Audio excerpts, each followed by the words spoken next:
Bapak Ibu, kita akan belajar atau lebih tepatnya mengingat lagi, memperdalam boleh. Ya, ini sudah sering. Ayat ini paling terkenal kalau di GSKI ya. Tema malam hari ini adalah pertobatan sebagai persembahan yang sejati. Seringkali manusia berpikir, manusia Kristen ya, berpikir memberi persembahan itu duit. Ya. Itu tidak salah, tetapi tidak tepat 100%. Kalau orang Yahudi, mereka berpikir mereka mempersembahkan anak domba. Ini kurang tepat juga, Bapak Ibu. Kenapa? Karena tidak make sense. Ya. Karena tidak make sense. Karena tidak masuk akal. Gitu ya. Allah tidak butuh darah domba. Allah tidak butuh duit kita. Memang pekerjaan Tuhan butuh duit kita. Imam-imam di bait Allah butuh domba. Tetapi bagi Allah sendiri apa yang menyenangkan? Itu yang harus kita ketahui. Itu yang harus kita hayati. Itu yang harus kita hidupi. Jangan terdistrak sama simbol-simbol. Darah anak domba, uang persembahan, itu simbol-simbol sebetulnya Bapak Ibu. Tidak salah, tetapi bukan tepat seutuhnya, tidak 100% tepat gitu ya. Itu simbol-simbol. Sekali lagi tidak salah, tapi kurang tepat. Kita akan baca sekarang, ya Roma 12 ayat 1 dan 2. Silakan. Roma 12 ayat 1 dan 2. Karena itu, saudara-saudara, demi kemurahan Allah, aku menasihatkan kamu, supaya kamu mempersembahkan tubuhmu sebagai persembahan yang hidup, yang kudus, dan yang berkenan kepada Allah. Itu adalah ibadahmu yang sejati. Janganlah kamu menjadi serupa dengan dunia ini, tetapi berubahlah oleh pembaharuan budimu, sehingga kamu dapat membedakan manakah kehendak Allah, apa yang baik, yang berkenan kepada Allah, dan yang sempurna. Iya. Bapak Ibu, ayat-ayat ini sering kita baca. Ya. Banyak orang Kristen membaca ayat di Roma 12 ayat 1 dan 2 ini sambil lalu itu masalahnya. Enggak benar-benar kita renungkan dan enggak benar-benar kita hidupi. Banyak asal baca tanpa mengerti secara mendalam. Malam hari ini kita akan mendalami ya. Tertulis di ayat itu, ya di ayat 1. Karena itu, saudara-saudara, demi kemurahan Allah, aku menasihatkan kamu supaya kamu mempersembahkan tubuhmu sebagai persembahan yang hidup, yang kudus, dan yang berkenan kepada Allah. Itulah ibadahmu yang sejati. Bapak Ibu, mempersembahkan dalam kalimat ini adalah paristemi. Ya, artinya membawa, mempersembahkan, membuktikan. Artinya itu, paristemi, membawa, mempersembahkan, ya, membuktikan, itu sama. Sedangkan persembahan itu adalah tusia, ya, artinya korban, offering, persembahan, sajian, gitu ya. Jadi persembahkanlah tubuhmu, mari kita membawa korban. Orang Yahudi tahu persis ini Bapak Ibu. Persembahkanlah tubuhmu. Bukan mempersembahkan domba loh. Paulus mengajarkan mempersembahkan tubuh kita. Mempersembahkan hidup kita. Bukan mempersembahkan hidupnya domba. Itu simbol. Ya. Sedangkan di ayat ini, kata logikos, atau yang diterjemahkan sejati, gitu ya, itu artinya logis. logis, logis artinya masuk akal, benar menurut nalar, rasional. Mempersembahkan domba itu tidak rasional, itu tradisi Yahudi. Tidak ada rasionalnya sebetulnya. Halo? Enggak Pak, kalau mempersembahkan domba itu kan itu disembelih, darah tercurah, dagingnya dibakar menjadi harum-haruman bagi Tuhan. Emangnya Allah di sorga itu penggemar sate domba, sate kambing. Kan enggak. Itu kan cara berpikir kuno yang masih bodoh sebetulnya. Itu tradisi. Kita tidak menghina tradisi. Karena memang mereka cara berpikirnya dulu seperti itu. Tetapi apakah Tuhan disenangkan dengan darah domba? Dengan harum-haruman, bau sate kan? Kan domba kan sate kambing kan? Kalau harum-haruman itu yang menyenangkan Tuhan, sate kambing, pedagang sate kambing itu sudah paling benar berarti. Iya kan? Kan enggak begitu. Itu simbol Bapak Ibu. Hutang, ya manusia berdosa, hutang nyawa. Kalau hutang nyawa berarti harus ada darah yang dicurah. Nyawa ganti nyawa. Itu simbol. Tetapi sebetulnya enggak mungkin yang berdosa manusia yang mati kambing atau domba. Itu simbol. Ya. Yang berdosa manusia yang mati harusnya manusia. Itu simbol. Simbol apa yang dilakukan Tuhan Yesus sebagai anak domba Allah. Lalu kalau kita sudah berhutang nyawa sama Tuhan Yesus, apa yang harus kita lakukan? Ya kita berikan nyawa kita. Hutang nyawa bayar nyawa. Hutang kehidupan bayar kehidupan. Tuhan Yesus sudah membayar hidup buat kita. Ya, Tuhan Yesus sudah membayar hidupnya supaya kita bisa hidup.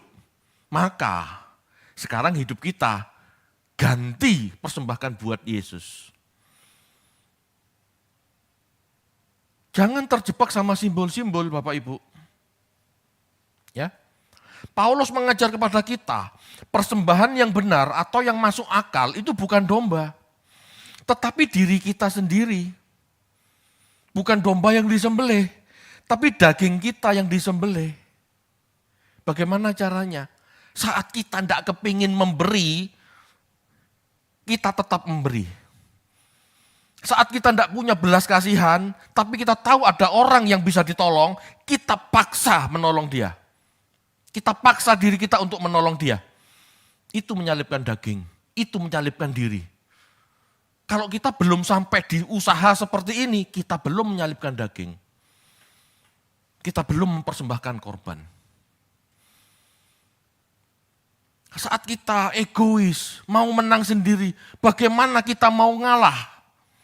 Itu menyalipkan daging. Itu mempersembahkan diri itu Bapak Ibu. Jangan terpaku pada ritual. Jangan terpaku pada darah domba. Itu simbol-simbol. Yang masuk akal, gitu ya. Yang masuk akal, yang relevan, ya tubuh kita yang kita persembahkan. Daging kita yang kita sembelih. Kepentingan kita yang perlu kita korbankan. Itu namanya mempersembahkan tubuh. Yang seharusnya aku bisa enak-enak, tetapi karena aku tahu ada orang yang harus dibantu, aku rela membantu. Meskipun aku sendiri akhirnya harus tidak enak karena kehilangan sebagian uangku. Supaya mereka tetap bisa hidup, bisa sekolah, bisa makan, bisa melanjutkan aktivitasnya. Aku mengorbankan sebagian milikku. Sakit-sakit. Tapi itulah mempersembahkan tubuh. Itulah mempersembahkan diri. Itulah menyangkal diri itu Bapak Ibu. Kalau kita belum sampai titik ini, kita belum apa-apa. Kalau kita belum sampai merasa sakit, kita belum berkorban. Yang namanya korban itu sakit Bapak Ibu, disembelih keluar darah. Emang enak, domba kalau bisa ngomong aku sakit, kamu yang berdosa kenapa aku yang disembelih? Betul? Kalau sampai, kalau tidak sampai pada titik ini, kita belum berkorban loh Bapak Ibu. Paulus mengatakan, persembahkanlah tubuhmu sebagai persembahan, sebagai korban. Halo, Anda tahu korban? Tidak salah dibuat salah, harusnya tidak perlu menderita tapi dibuat menderita, itu korban.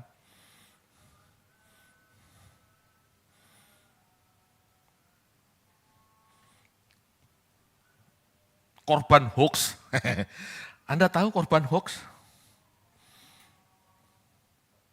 Misalnya ada promosi, diskon 50% sebuah toko gitu ya. Kita mendengar kabar itu. Tapi begitu kita datang, udah keluar ongkos, kita datang ternyata tidak ada diskonan. Itu korban hoax. Bukan itu maksudnya. Tetapi setidaknya itu mirip kan. Kita datang kecewa. Bapak Ibu mempersembahkan tubuh kadang-kadang begitu. Kita sakit. Kadang-kadang kita harus rela disakiti. Udah tak bantu, udah tak tolong, tapi orang ini kok masih begini. Maukah kita tetap membantu? Apa kita sakit hati? Wes gak tak tolong wes. Kecuali memang orangnya memang gak mau berkembang ya lain. Ya, tetapi selama orang ini mau berkembang jadi lebih baik, gitu ya. Namanya manusia ada saja kesalahan yang membuat kita sakit hati. Tetapi apakah itu menghentikan kita menolong dia, menopang dia? Kalau seperti itu kita belum mau dikorbankan. Kita belum rela mengorbankan diri. Diri kita lah Bapak Ibu yang harus menjadi korban. Dengan membagikan sebagian uang kita, dengan membagikan sebagian perhatian kita, dengan membagikan sebagian waktu kita. Supaya orang lain mendapatkan berkat. Lagu tadi dikatakan, jadikan aku hujan berkat, betul ya?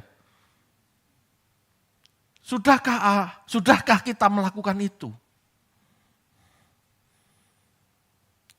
Jangan cuma bisa nyanyi. Jangan cuma bisa nyanyi. Sekali lagi saya gak anti nyanyi ya. Silahkan nyanyi. Tetapi jangan hanya nyanyi. Mulailah berlaku. Mulailah melakukan. Ayo aku mau jadi hujan berkat. Siapa yang mau tak berkati? Cari. Cari siapa yang bisa kita tolong. Cari di mana tempat kita bisa jadi berkat. Cari. Itu mempersembahkan. Bapak Ibu,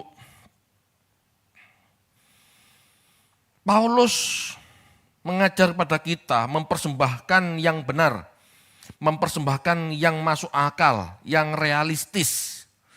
Bukan domba, bukan uang, ya.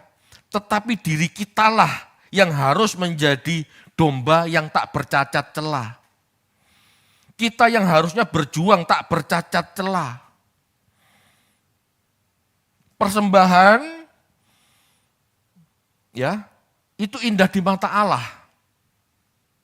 Jika kita memang benar-benar ingin memberkati. Kita mau, kita rela disakiti, kita rela menggores daging kita rela mengabaikan ego kita demi seseorang yang kita bantu. Demi jadi berkat. Jadi berkat itu mereka yang diberkati loh, kita enggak loh. Jadi berkat itu mereka yang diberkati, bukan kita yang minta berkatnya, enggak. Jadi berkat itu kita yang mencurahkan sesuatu, bukan kita mendapat sesuatu. Menjadi korban itu kita yang disembelih. kalau kita memberi uang gitu ya, uang kita yang keluar buat mereka. Pak, katanya persembahan bukan uang. Perhatikan. Kita berbagi hidup, memberi sebagian uang kita kepada mereka. Persembahannya itu sebetulnya bukan uangnya Bapak Ibu. Persembahannya itu sebetulnya hati kita yang mau rela sebagian milik kita dibagikan, dibuang, dicurahkan. Ngerti maksudnya? Persembahan kita sebetulnya bukan di uangnya. Kalau persembahan itu cuma uang, maka orang yang memberi waktu salah. Kalau persembahan itu uang, maka orang yang memberikan perhatian, memberikan tenaga, salah kan? Tidak seperti itu. Pada saat kita memberi uang, memberi waktu, memberi tenaga untuk orang lain, itu semua persembahan. Bukan uang itu sendiri, bukan tenaga itu sendiri. Tetapi kepentingan kita yang kita korbankan, itulah persembahan. Kita kehilangan sebagian uang kita. Sakitnya di sini kan, di daging kita, itulah persembahan. Sebagian memberkati orang lain dengan waktunya. Harusnya bisa tidur, aku membantu orang lain, enggak istirahat.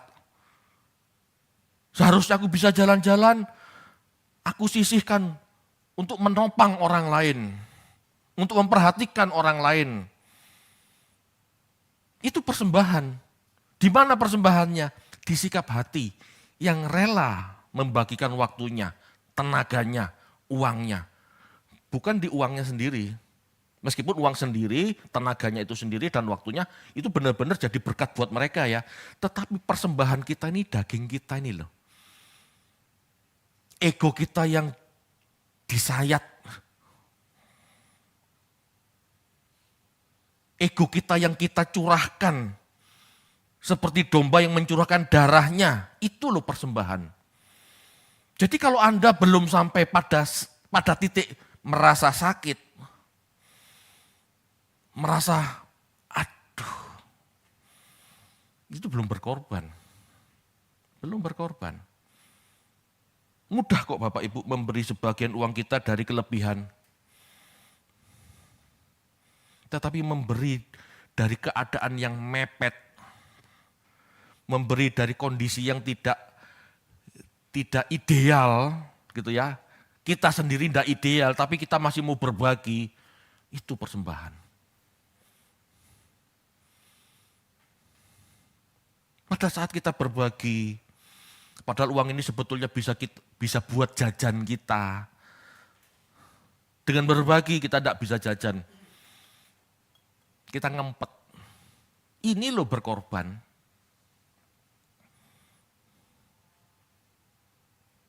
Ibu-ibu, bapak-bapak yang nyekolahkan anak.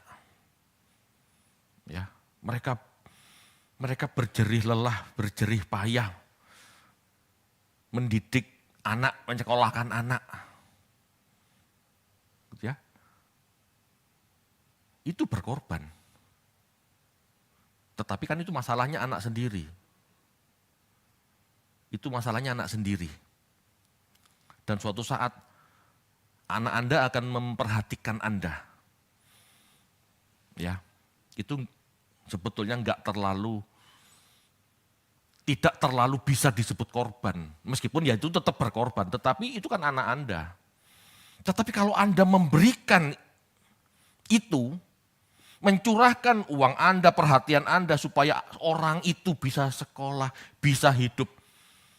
Tanpa ada kepentingan suatu saat Anda akan menuai, menerima kembali kebaikan Anda. Itu loh berkorban. Kalau orang tua nyekolahkan anak itu sudah tanggung jawab. Meskipun ya ada pengorbanan tetap ada, cuman tetap itu kan milikmu. Suatu saat anakmu akan berbakti kepadamu, itu tanggung jawab. Itu sudah semestinya. Tapi yang namanya berkorban enggak. Berkorban itu kita memberi tanpa berpikir untuk kembali. Yesus mencurahkan darahnya buat kita. Emangnya apa yang bisa kita berikan buat dia? Emangnya Yesus dapat keuntungan apa dari kita? Disembah mantuk-mantuk gitu? Enggak penting buat Tuhan Yesus. Tuhan Yesus tidak pernah minta itu. Itulah berkorban. Amin Bapak Ibu. Bisa dipahami? Selanjutnya dikatakan, janganlah kamu menjadi serupa dengan dunia ini. Tetapi berubahlah oleh pembaruan budimu. Sehingga kamu dapat membedakan mana kehendak Allah, apa yang baik, berkenan, dan yang sempurna. Kata berubahlah yang digunakan adalah metamorfoo. Ya, berasal dari kata metanoia yang artinya berganti bentuk, berubah wujud. Ya.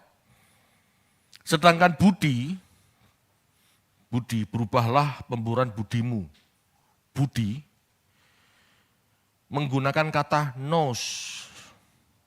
Nous artinya pikiran, kecerdasan, intelektual. Ya. Bukan berarti perasaan dan kehendak tidak penting. Penting juga. Tetapi yang utama adalah intelektual kita, mental kita, itu harus berubah. Kalau pola pikir kita tidak berubah, sulit merubah perasaan. Ujung-ujungnya baper. Ya. Kena senggol sedikit, baper, tersinggung. Tetapi kalau kita punya intelek yang baik, logika yang sehat gitu ya. Pada saat kita disakiti, kita bisa berpikir, kenapa aku harus marah? Kalau memang aku seperti itu, aku harus berubah. Kalau memang aku salah, aku harus berubah. Kalau memang aku nggak salah, aku tidak perlu marah. Wong itu bukan aku. Nah, cara berpikir ini loh membuat kita sembuh dari baper kita, dari sakit jiwa kita. Itu sebabnya Paulus mengatakan, berubahlah oleh pembaruan budimu. Pola pikir kita Bapak Ibu yang harus berubah. Paulus mendorong kita melakukan perubahan pikiran. Dari bodoh ke cerdas dalam bertuhan. Ya. Mengubah cara berpikir dari mitos ke logis. Perubahan pikiran inilah yang sesungguhnya dipahami sebagai pertobatan Kristen. Pertobatan Kristen itu Bapak Ibu, berarti dia mengerti bagaimana dia harus mengabdi dalam keseharian hidupnya. Kalau masih rajin ke gereja, ya, kalau masih rajin ke gereja saja, itu belum bertobat. Karena ini masih simbol. Pertobatan sebenarnya saat kita di luar gereja, menghadapi berbagai masalah, kita berpikir untuk mengatasinya, kita berpikir bagaimana kita hidup benar di hadapan Allah melalui tantangan yang ada. Itu ibadah yang benar. Dirugikan orang lain. Bagaimana kita berpikir untuk mengampuni dia? Dirugikan orang lain. Bagaimana kita berpikir untuk meminimalkan kerugian tanpa harus membalas kejahatannya? Itu ibadah. Kita tahu kebutuhan rumah tangga kurang. Kita tahu harus membantu banyak orang. Pada saat di luar gereja, bagaimana kita bekerja mencari uang supaya kita bisa memenuhi kebutuhan rumah tangga, supaya kita bisa memenuhi pekerjaan Tuhan, supaya kita bisa membantu sesama kita, itulah ibadah. Kalau cuma nyanyi keplok-keplok ini sebetulnya bukan ibadah. Ini meeting together, ini kumpul, ini pertemuan. Ibadahnya saat kita keluar keringat, berjerih lelah, dapat berkat, dan bagi-bagi berkat. Itu loh ibadah. Itu loh yang rasional di hadapan Allah. Halo Bapak Ibu. Kalau darah yang disembelih itu tidak rasional. Kalau kita memuji Tuhan, dianggap persembahan, nyanyi-nyanyi, haleluya, nyanyi-nyanyi. Bukan gak boleh ya, tapi kalau kita cuma nyanyi-nyanyi, haleluya, nyanyi-nyanyi, haleluya, itu tidak rasional. Itu tidak logis. Jika kita belum mau menjadi anggur terpecah, anggur tercurah, roti terpecah. Ngerti ya maksudnya ya? Saat kita keluar gereja, kita jadi roti terpecah, anggur tercurah, kita kerja, kita dapat, tapi kita mau jadi berkat bagi banyak orang, itulah ibadah. Bisa menolong orang yang perlu kita tolong, itulah ibadah. Kalau hari Minggu di gereja kita meeting together.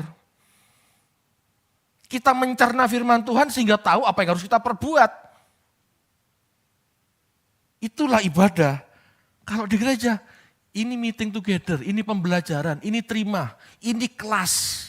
Di mana firman Tuhan diberitakan. Bukan ibadah. Ibadah kita saat diri kita tersakiti. Ibadah kita saat diri kita tersakiti, capek, lelah, sakit, tapi uangnya, berkatnya, apa yang kita dapat, kita bagikan ke orang yang membutuhkan. Kita jadi hujan berkat. Itu loh persembahan, itu loh korban. Amin. Waduh, tidak enak Pak, sakit. Ya memang, siapa ngomong ikut Kristen tuh enak, nyaman, baik-baik saja? Tidak ada. Karena kita harus hidup seperti Yesus hidup. Yesus hidup tidak pernah untuk dirinya. Dia punya 5 roti 2 ikan, dia bagikan ke orang banyak. Tuhan Yesus tidak pernah, ada berapa? 5 roti 2 ikan, dikit-dikit ya. Ya sudah, Petrus itu buat kita aja, yang lain biarin. Enggak. Punya sedikit, bagikan sedikit. Itu Bapak Ibu. Amin.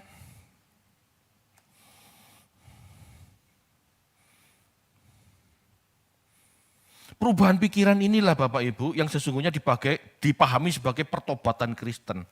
Pertobatan Kristen itulah sebetulnya persembahan.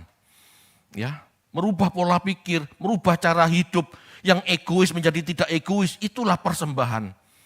Paulus tahu ajaran Tuhan Yesus itu benar dan masuk akal. Bukan domba yang bermasalah, tapi manusia. Sehingga manusialah yang harus berdamai dengan Allah. Caranya bagaimana? Berubah menjadi lebih baik, berubah menjadi lebih kudus, berubah lebih berkenan. Itu make sense, itu masuk akal. Paulus tahu pasti dalam tradisi Yahudi yang penuh dengan simbol-simbol telah membuat seseorang tidak mampu memahami kehendak Allah. Ya, orang yang terlalu fokus sama simbol-simbol membuat seseorang tidak mampu memahami kehendak Allah dengan tepat. Tidak mampu. Itu sebabnya Paulus mendorong kita meninggalkan tahayul. Paulus mendorong kita meninggalkan tahayul. Halo Bapak Ibu. 1 Timotius 4 ayat 7, kita baca yuk.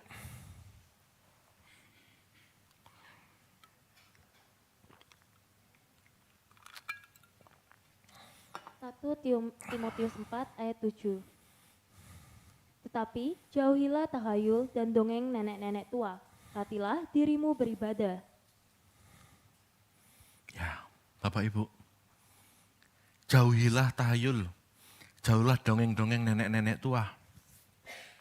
Dalam membaca Alkitab Bapak Ibu, Anda harus bisa membedakan mana kebenaran, mana tahayul. Mana kebenaran, mana dongeng. Tahayul dan dongeng belum tentu salah. Ini bisa dipakai untuk membuat ilustrasi. Tetapi fokusnya bukan di simbol atau di dongengnya. Jangan fokus sama simbol-simbolnya. Fokus sama kebenarannya. Bapak Ibu, contoh ini ya. Di dalam agama Yahudi ditekankan, babi adalah binatang haram. Betul ya? Sehingga tidak boleh dimakan.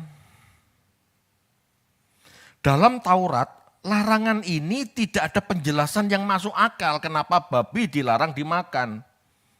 Tidak ada penjelasan. Karena kotor Pak.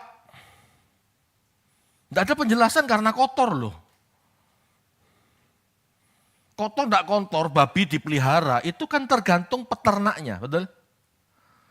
Betul enggak? Peternak kampung yang miskin, yang memelihara babi di kubangan.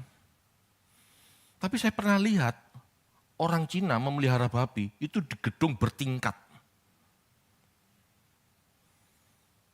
Di gedung bertingkat. Babi di situ punya kamar sendiri-sendiri. Dan setiap hari dimandikan. Apanya yang kotor kalau seperti itu? Enggak seperti itu. Di Alkitab tidak ada penjelasan kenapa makan daging babi itu haram.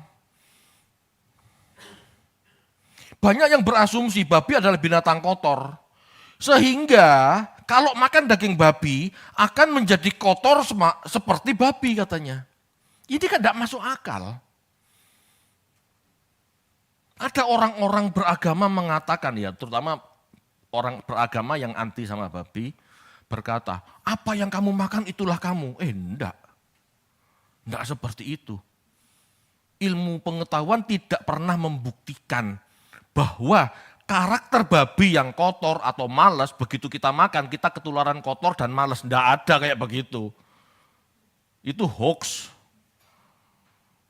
Itu betul Bapak Ibu. Saya ngomong ini berdasarkan sains, ilmu pengetahuan. Saya sudah mempelajari, tidak ada yang seperti itu. Ada yang menjelaskan sifat babi yang pemalas akan menurun pada kita jika kita mengkonsumsi babi. Ini tidak benar, ini tidak logis. Pseudoscience namanya. Makanan tidak mempengaruhi batin atau pikiran atau karakter kita. Tidak. Tuhan Yesus jelas mengatakan apa yang kita makan dibuang ke jamban. Betul? Markus 7 ayat 19, ayo dibaca yuk.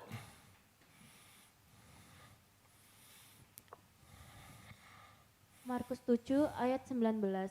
Karena bukan masuk ke dalam hati, tetapi ke dalam perutnya, lalu dibuang di jamban. Dengan demikian, ia menyatakan semua makanan halal. Semua makanan halal kok. Tuhan Yesus tidak pernah mengharamkan babi, menajiskan babi.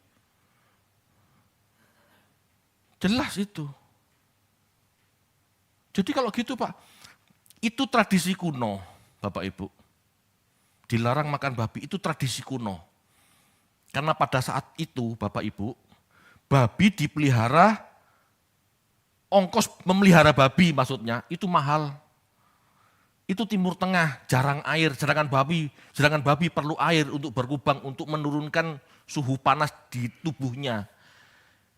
Kamu memelihara babi, itu enggak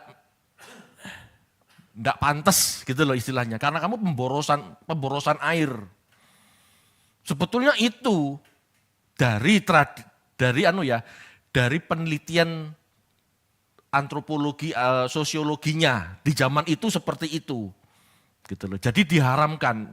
Ini hewan boros, pemborosan istilahnya. Tetapi bukan berarti apa yang kita makan itu mempengaruhi batin kita, kesucian kita. Enggak, apa yang kita makan dibuang ke jamban. Bapak Ibu, Tuhan Yesus ingin kita cerdas dan logis. Apa yang masuk dalam hati kita, pikiran kita melalui apa yang kita dengar, pengajaran yang kita pelajari, itulah yang mempengaruhi karakter. Ajaran baik atau jahat itulah yang membuat kita menjadi suci atau najis, bukan makanan. Halo Bapak Ibu. Ini salah satu contoh tradisi dongeng-dongeng hoax gitu ya. Tidak semua hal bisa dijelaskan dalam kitab suci. Jadi gak usah mengada-ada, itu maksudnya. Kita harus bisa ambil esensi yang paling benar. Yang benar-benar bisa kita kenakan. Bapak Ibu, banyak hal-hal lain yang membuat kita tidak bisa fokus hidup benar.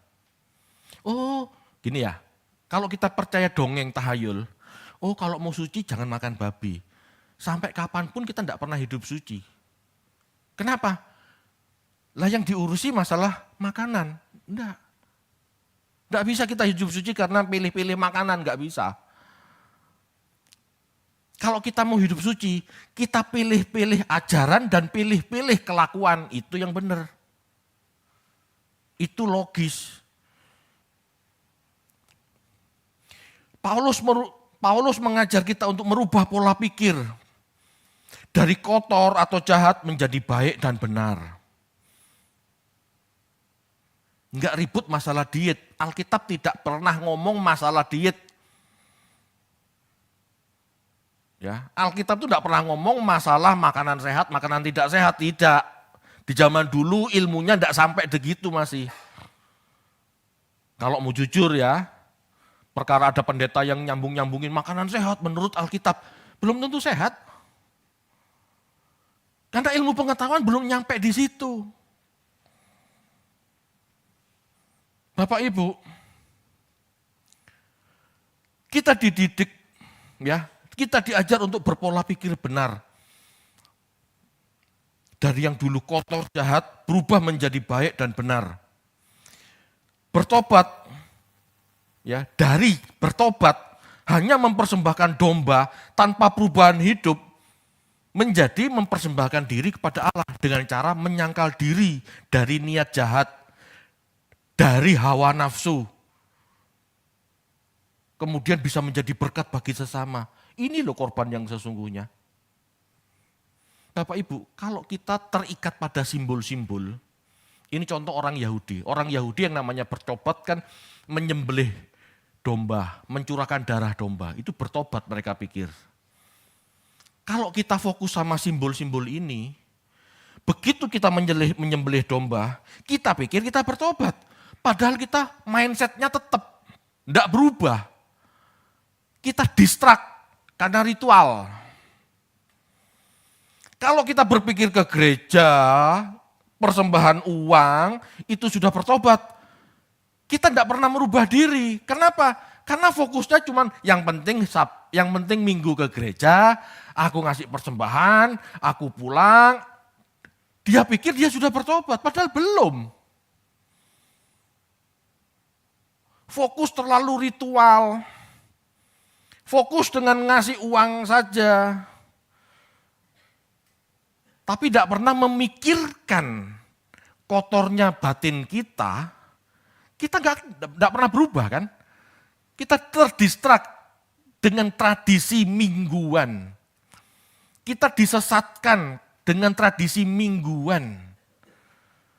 Ini bukan bertobat Bapak Ibu. Yang namanya bertobat kita duduk diam, kita tahu salah kita, dan kita komitmen mau merubah salah kita.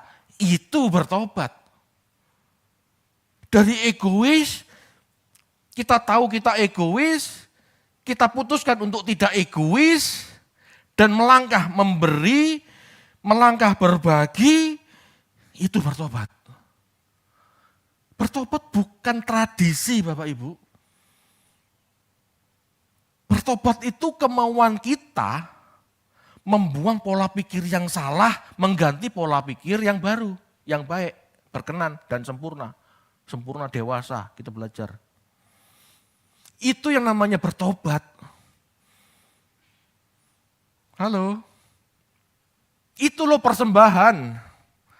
Kalau sampai detik ini kita belum melakukan itu, kita belum bertobat sebetulnya. Kita masih manusia lama, cuman KTP-nya berubah jadi Kristen, kartu anggota gerejanya berubah jadi GSKI. Cuman begitu.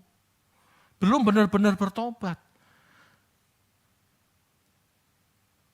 Jika kita tidak sampai menyangkali diri, menyembelih diri kita sendiri, supaya orang lain bisa diberkati, kita belum memberi persembahan loh. Kita belum berkorban loh. Kita belum menjadi penyembah-penyembah yang sejati. Belum. Bapak Ibu, hidup seperti Yesus bukan hal mudah. Menjadi berkat bagi sesama dan mengorbankan diri seperti Yesus mengorbankan diri bagi keselamatan banyak orang, itulah persembahan kepada Allah yang masuk akal. Cara satu-satunya manusia berdamai dengan Allah, Yesus mempersembahkan diri mati di salib. Itu berguna bagi manusia dan masuk akal bagi Allah. Logis. Yang bersalah manusia, yang mempersembahkan darahnya manusia. Itu sebabnya bisa berdamai. Yang jahat kita, yang merubah diri dari kejahatan kita, itulah mempersembahkan yang benar di hadapan Tuhan. Seperti Yesus mempersembahkan dirinya, demikianlah kita mempersembahkan diri. Seperti Yesus mengorbankan diri, demikian kita harus mengorbankan diri. Yesus tidak salah loh, tapi mau berkorban. Demikian kita. Ya. Kebutuhan orang lain bukan urusan kita sebetulnya kan. Tetapi kita mau berbagi, kita mau berkorban. Itu persembahan yang ideal. Itu persembahan yang sejati. Ngerti maksudnya? Itu Bapak Ibu. Itu sebabnya Bapak Ibu. Ya, kenapa Pak Eras pernah ngomong kan. Hai kamu kalian yang hidupnya tenang-tenang saja, mulailah cari penderitaan. Kamu harus belajar jadi berkat, kamu harus belajar jadi korban. Kamu harus belajar bertobat, itu artinya belajar mempersembahkan diri.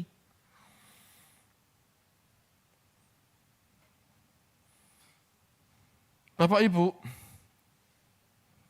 berubah pola pikir bukan hal mudah. Meski demikian kita harus berjuang melawan kebiasaan berpikir yang salah dan tidak sehat. Belajar firman Tuhan, membentuk tradisi baru yang lebih baik, ya, membentuk kebiasaan baru yang lebih baik dan relevan bagi kemajuan nurani kita. Kita tahu berbagi itu baik, tapi kalau kita tidak pernah melakukan berbagi, jarang berbagi, tidak akan terbentuk mental yang penuh empati, tidak akan. Kita cuma tahu berbagi itu baik.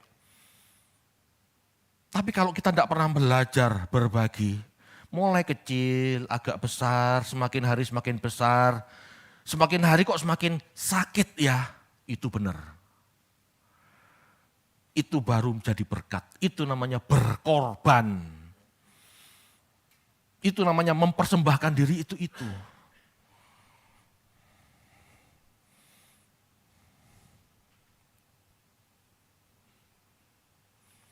Sebab pada akhirnya Bapak Ibu, bukan domba yang memperdamaikan kita dengan Allah. Ya. Bukan domba yang memperdamaikan kita dengan Allah. Tetapi Kristus dan orang-orang yang mau serupa dengan Kristus. Meskipun kita tidak mati di salib Bapak Ibu, seperti Yesus, tetapi kita seharusnya berani mati, rugi, berkorban untuk menolong sesama. Ini loh Bapak Ibu, artinya memahami kebenaran. Kalau cuma memahami di pikiran itu belum benar-benar memahami. Itu gnosis. Yang Tuhan inginkan itu epignosis. Epignosis itu belajar dari pengalaman. Kita memberi sakit, sampai biasa sakit. Biasa berkorban. Kebiasaan ini akhirnya menjadi karakter. Muncullah warna Kristus yang mau berkorban buat sesama. Ini loh persembahan hidup yang benar. Tapi kalau tiap hari kita masih ngurusin diri kita, ego kita, diri kita, keluarga kita, itu masih egois. Masih belum karakter Kristus, belum jauh. Rajin berdoa, rajin puasa, tapi masih pelit. Itu belum karakter Kristus, belum. Jangan-jangan kita puasa, kita doa, ujung-ujungnya egois lagi. Tuhan berkati aku, Tuhan limpahi aku, Tuhan pimpin aku, supaya aku tidak salah melangkah, supaya aku jauh dari masalah. Ujung-ujungnya ke dirinya lagi. Ini belum bertobat. Halo Bapak Ibu, ayo renungkan. Yang Tuhan inginkan itu kita jadi roti terpecah, anggur tercurah. Bapak Ibu, Paulus adalah rasul untuk bangsa-bangsa asing. Ya, dia berhadapan dengan orang Yunani atau Romawi dengan tradisinya. Sehingga Paulus harus berusaha menjelaskan arti pertobatan dan menekankan yang seharusnya. Ya, Paulus harus menjelaskan arti pertobatan dan menekankan yang seharusnya diubah dalam hidup itu apa? Mindset, cara pikir, pola pikir, cara pandang. Dari cara pandang egois menjadi cara pandang murah hati. Dari pola pikir untuk aku. Berubah menjadi pola pikir bagaimana aku jadi berkat. Ya. Bapak Ibu, Paulus mengatakan, korban Kristus sudah menggantikan seluruh sistem korban. Yesus sudah menjadi korban yang sempurna. Sekarang, apa respon orang percaya? Yesus sudah menjadi korban. Sekarang waktunya orang percaya merespon pengorbanan Yesus dengan mempersembahkan hidupnya. Seperti Tuhan Yesus mempersembahkan korban dirinya bagi Allah. Demikian kita yang berhutang sama Yesus harus mempersembahkan hidup kita kepada Yesus. Caranya, hiduplah seperti Yesus hidup. Itu pembayaran hutang yang setimpal.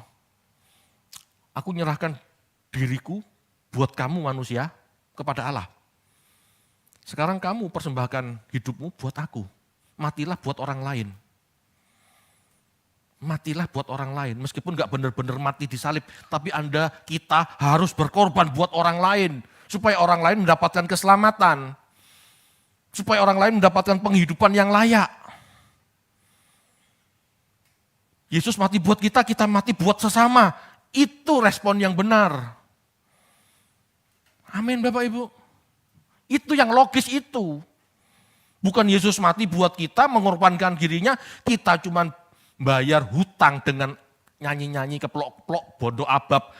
Itu tidak make sense, itu tidak realistis. Jika Yesus mati di salib mengorbankan dirinya buat kita, ya kita juga harus mati untuk sesama. Supaya mereka yang diberkati oleh pekerjaan tangan kita, bisa Tuhan miliki. Supaya mereka yang melihat kebaikan kita seperti Kristus, percaya Tuhan Yesus dan mau ikut taat. Supaya mereka yang dulu tidak mengenal Tuhan, dengan perbuatan baik kita, mereka bisa melihat Tuhan. Akhirnya mereka ya selamat. Itu loh persembahan yang make sense. Itu loh persembahan yang realistis, yang sejati itu. Amin Bapak Ibu. Bisa dipahami ya? Ayo kita belajar menghidupi. Ayo belajar beribadah yang sejati. Kita bukan berarti ya, kita tidak mau meninggalkan tradisi kumpul-kumpul, tidak. Tetapi jangan fokus sama tradisi ini. Jangan sampai kita distract. Yang utama adalah ibadah kita di luar gereja ini 24 jam dalam sehari. Itu ibadah yang sesungguhnya. Di sini kita briefing, kita dicas. Kita yang sudah seminggu, ya mungkin lupa ajaran Tuhan, kembali di sini diingatkan lagi. Tiap minggu diingatkan lagi. Kamis diingatkan lagi. Amin Bapak Ibu. Cukup ya? Mari kita tutup.